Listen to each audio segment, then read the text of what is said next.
And now, ladies and gentlemen, here's Fanny Brice as Baby Snooks.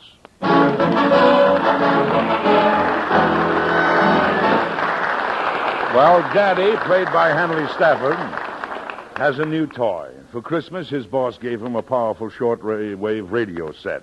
And Daddy spends all his spare time fooling with it. Right now, we find him in his study, listening intently to the police calls. Hope this is a good one. Repeat on broadcast number 274. All cars be on the lookout for 2 men in green sedan wanted in holdup. Clear as a bell. Number 1 is described as 5'10", clean-shaven, wearing dark sweater and dark pants, carrying a blue steel revolver. No description on number 2. These same men just held up a pedestrian in the vicinity of Clump and Turnwell, were last seen heading south on Market. It's only a block away from here. Additional information on number 1. This man has a scar on his left cheek and speaks in a very high voice. That is all. Oh, I'd like to get my hands on those ruffians for 5 minutes. Why, I'd tear them apart. Stick 'em up. Oh, don't shoot, please. Did I scare you, Daddy? Snooks, what are you doing out of bed at this time of night? I had to get up. What for? The lamp fell down and got broke. Oh, it did. How did that happen? It happened when I was quietly pushing it off the table with my nose. Now, what kind of insanity is that? Why should you push a lamp off the table with your nose? I was playing Pinocchio. Do you mean to tell me you haven't been sleeping all this time? I was asleep, but my nose was awake. Well, I'll wake up something else if you don't go right to bed.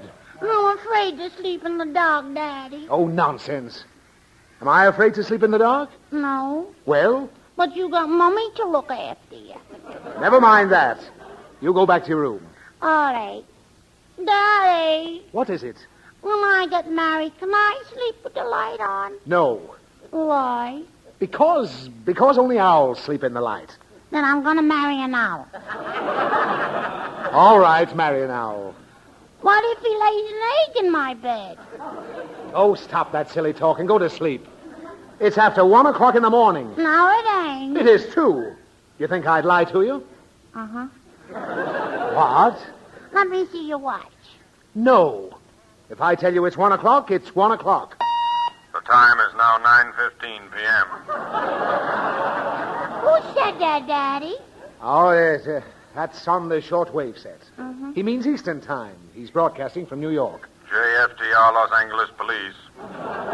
Oh, guess my watch is a little fast. But it's way past your bedtime anyhow. Well, why don't you go to bed? I'm listening to the police calls. What's police calls? Police calls are just... Oh, wait a minute. Here's one. Car 32, in front of the Market at 10th and Main. See the woman. That is all. Are you going to see her, Daddy? No, that's for the police. They have to see her. Why? I don't know. Is she pretty?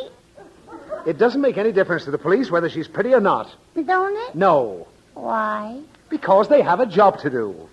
The announcer calls for car 32 to carry out an assignment, and they do it, that's all. How do they know about it? They hear it over the shortwave radio like I do. How do we hear it, Daddy? Through the radio. What's radio? It's exactly like the telephone, only it's different. Why? Because there are no wires. The police broadcaster's 15 miles away from the radio car, but they can still hear him. Does he holler? Nobody hollers. You do. That's because you make me. Now, look, if you don't interrupt, I'll give you a very simple illustration of the difference between radio and the telephone. To begin with, suppose you had a dog 15 miles long. Huh? Suppose you had a dog 15 miles long. Well, where would we keep him? He's not a real dog. I want a dog, Daddy. Do you want me to explain this or not? Want. All right. Suppose you had a dog 15 miles long. One end of it's in the broadcasting station, and the other end is in the car. Which end? Any end you like. Oh, then let's put it in the rumble seat. All right. One end of the dog is in the rumble seat. Where's the middle? The middle is stretched over 15 miles. Don't it hurt him? I told you this is an imaginary dog. So one end is in the station, the other end's in the car.